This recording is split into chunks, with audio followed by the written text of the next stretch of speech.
The GHRA Basketball League held their championship games for both the recreational and varsity division last night at the UOG Fieldhouse. Bodega Group defeated Sushi Rock in the recreational division 56-43 for this year's title. In the varsity division, Justice 1 led Justice 2 1-0 in the best of 3 games. Justice 2 looking to close in on Justice 1 after trailing by a couple of points late in regulation. Joe Terlahi, a.k.a. Joe Smooth, hitting the jumper for Justice 2. The game would go into overtime. Reggie Rechabon getting the layup to go for 2 points.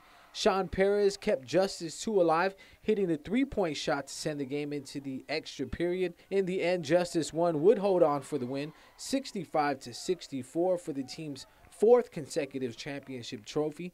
This was the 7th straight year Justice was represented in the title game. The Guam National Cheerleading Federation recently held tryouts at the G.W Gym as a way to help build the sport on island. The purpose of the federation is to educate and teach those interested in the sport to get more involved and represent the island in future competitions. So far for the Guam National Cheerleading team, we're calling ourselves the Guam Hornets. The first event that we have lined up is going to be the Liberation Day Parade. And then the next thing that we're looking forward to in the future is in March 2015. It's going to be a trip to Singapore to take part in an open event that'll involve all the Southeast Asia countries from Japan to Vietnam to Singapore. Our goal is just to promote cheerleading here in Guam. And this club doesn't have anything to do with any school. There's no affiliations other than cheerleading in Guam.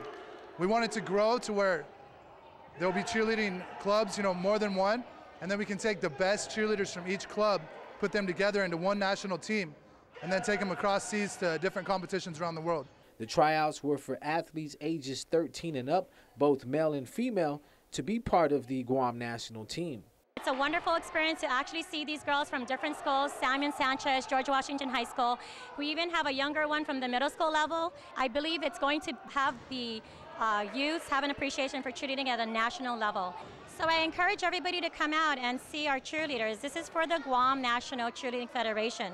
It's an opportunity for you to see what our island has to offer, for our cheerleaders to shine together and just promote cheerleading here on Guam at a national level. The Filipino Sports Association of Guam is slated to start the FSAC Basketball League on July 13th for its 14th season. National Alamo Car Rental, along with Palm Ridge Inn, are the league's major sponsors, along with other sponsors, Mary Camacho Torres, 76 Circle K, Guam Medical Equipment, and Health Shield Alliance Company. The opening ceremony will be held at the G.W Gym and will commence at 8:30 in the morning, followed by the selection for the season's best uniform. For FSAG, the 13th season, 35 trophies were awarded, to include the regular season and 8 trophies for the All-Star Tournament. All the champions in the various divisions, junior, senior, masters, and Manumku, were also awarded trophies during the championship games.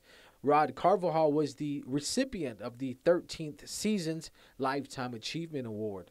The local community will be afforded a rare glimpse of the Matao men's national soccer team near its training peak in an exhibition match against the Budweiser Soccer League All-Stars this Friday at the Guam Football Association's National Training Center. Captain Jason Cunliffe will lead a relatively young squad with a handful under 20 years old in the team's final public training match before its closed training camp next week at Leo Palace Resort, Guam. Official kickoff time for Friday's exhibition match at the GFA will be at 7 p.m.